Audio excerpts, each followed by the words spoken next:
Thank you, Tori. Thank you so much, Mary. Thank you. Good morning, everybody. Thank you. You know why I'm here. I'm a platinum sponsor. No, I'm kidding. Thank you all for coming. Travel's still a tough thing these days, so it really speaks to your passion and interest to drive distributed technology into every aspect of healthcare today. I'm a little concerned because so much of what Tori said is the backdrop for my conversation, and I feel like you're going to think we coordinated this, but we didn't, which is really scary. So when I was preparing for today, a colleague said to me, start with something provocative, a statement, but instead I'm going to ask you a couple questions. And this is audience participation here now, guys, okay? So how many of you trust healthcare? And I don't just mean your health system, I mean the government and pharmaceutical companies and insurance companies. Raise your hand. Small group here, kids. How many of you trust the person that provides you care? A few more, but not a big amount. So let's dig into that. What does that mean? Whoops. What is trust? It's the belief, a firm belief, in reliability, truth, and delivery from a person or an organization. And I challenge us to whether we, as healthcare, deliver on any of those attributes for our consumers. So actually, we were a little worse than some research that Huron did, Huron Consulting. They found that 75% of consumers trust their provider, but half would switch for more respect and trust. Think about that.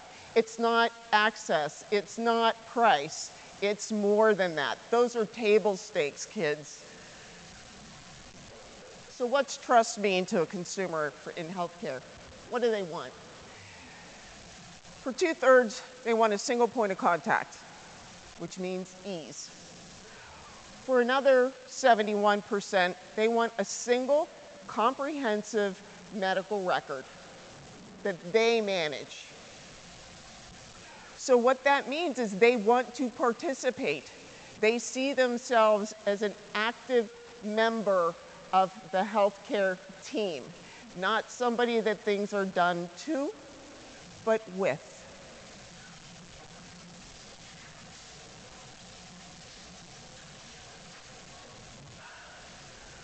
So we're in a unique position right now in our industry. We're at a unique time. There is a series of events going on that are driving us to make this change. We've got, as Tori said, huge amount of regulation that's coming in. Patient Care Act, TEFCA. We've got innovation happening with entrepreneurs coming into the industry as we've never seen before to help solve problems. We've got investment dollars pouring into this industry to try and find solutions. We've got consumers, a bolus of them, who are telling us they're unhappy and they're looking for something better. And finally, if that's not enough, we have administratively margin-crushing administrative expense nearing $300 billion a year in this country. Think about if we could just take a good portion of that and reallocate it back to where it belongs, caring for our citizens. So what does it mean? Blockchain, more importantly, distributed ledger technology, provides an amazing opportunity for us to do that. It is a trust-infused technology. Why? It's distributed. There's no single point of control or data lake.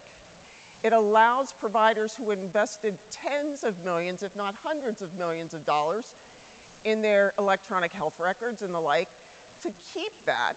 It stays the record of truth, but free the data for access when it's needed, where it's needed, and how it's needed at the point of want.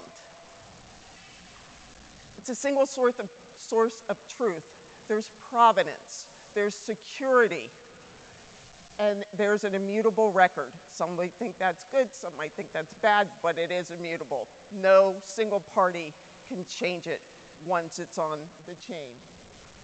And just the cherry on top, there's smart contracts, which means as long as terms of an agreement are met through a transaction, it immediately executes. It auto-executes. So it takes away that constant back and forth between parties.